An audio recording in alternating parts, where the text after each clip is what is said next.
Tripura info news update.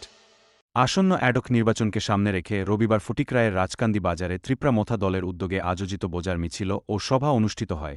সেখানে উপস্থিত ছিলেন মডক ধীরেন দেববর্মা ও ত্রিপুরা মোথা দলের অন্যান্য নেতৃত্ব ও কর্মী সমর্থকরা উপস্থিত ছিলেন। সভায় বক্তব্য রাখতে গিয়ে বর্তমান শাসক দলের বিভিন্ন কাজকর্মগুলি নিয়ে সরব হন। এছাড়াও এডিসি এলাকার জনজাতিদের বিভিন্ন স্বার্থ রক্ষার স্বার্থে বক্তব্য রাখেন। যদি এই ত্রিপুরা রাজ্যকে এক ত্রিপুরা শ্রেষ্ঠ ত্রিপুরা বানানোর জন্য গড়ার জন্য যদি আপনার সঠিক কল্পনা যদি থাকেন, আজকে কেন আমাদের ত্রিপুরা এলাকা এই এডিসি এলাকাকে কেন আপনারা বিভেদ করেছেন, কেন বিভাজন করেছেন, কেন বিভক্ত করেছেন, কেন আমাদের এই ত্রিপুরাদের প্রত্যেকটা আমাদের ক্ষমতাকে আপনারা ছিনিয়ে নেওয়ার চেষ্টা করছেন? এইটা হচ্ছে আমার প্রথম প্রশ্ন। কেন এই প্রশ্ন করছি? আমার একজন শুনানো নাই, তিনি জেনারেল এরিয়া নীতি আয়োগে কোটি কোটি টাকা রান, ফিনান্স কমিশনের রান সাগা লুটপাট চালাইতো নাই। আন্দোলন গতির হঠাৎ এই গণতন্ত্রের বিশ্বঙ্গ গণতন্ত্র না হলে আনি ঋষিবকায় ভোট খায় বিজেপি চেন্নাই ভোট খায় এই ত্রিপুরা সড়ক উন্নত নাই, বরং পঞ্চায়েত নীতি আয়োগের রাং পাই নাই, ফিনান্স কমিশনের রাং পাই নাই। তো যার কারণে এডিসি চুং নির্বাচন খেলে দরকার 10 বছর ওই থাকা গণতন্ত্র নোংরা পরিচালনা হয় সঙ্গী এই সরকার প্রত্যেকটা ত্রিপুরা শুনানি দরকার। বড় সংবিধান বাইন এই ত্রিপুরা সড়ক পরিচালনা হয় জবাব নিনানি দরকার, নুন জবাব মারিনানি নাংনাই। অন্যথায় আগামী দিনও এই রাজ্যে বিজেপি হাই মানুষের খাঙ্গানি দনাই। আরে গণতন্ত্রের বিষয়টি নুন যদি পরিচালনা করে দেখায়, ত্রিপুরা সড়ক যদি উন্নয়নের সাথে নুন সঠিক পথ পরিদর্শক দেখায়, টাঙ্গাইল পরিদর্শন দেখায়, তাহলে বেশি ইলেকশন খেলাইয়া নীল জেনারেল পঞ্চায়েত থাকবে করোনা করেই 19 translation o ti pramota je prugo ti edisi haman khaka aprugo customary law nobo bill pass khaye state government ni thani rajya sarkar ni thani rahorka amona bosum mukha governor ইচ্ছা কৃতভাবে assign খাইয়া তিনি 19 plus revision হয় governor assign খাইয়া আবো 2018 নি সেকান জমতিয়া customary loan সিমিসে pass খাইয়া আমাদেরকে নিতে হবে কিসের মাধ্যমে?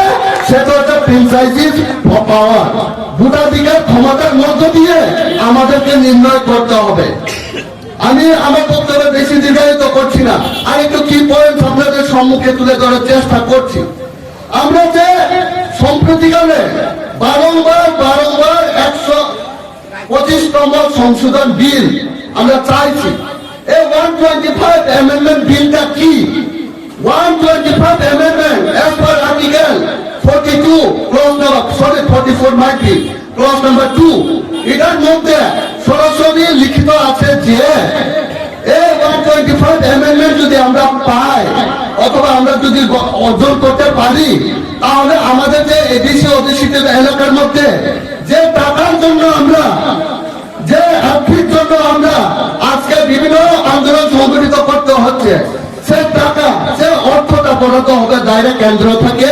তোর সঙ্গে অ্যাডমিনিস্ট্রেটিভ প্রশাসনিক যে ক্ষমতাগুলো সেটা আরো বৃদ্ধি পাবে।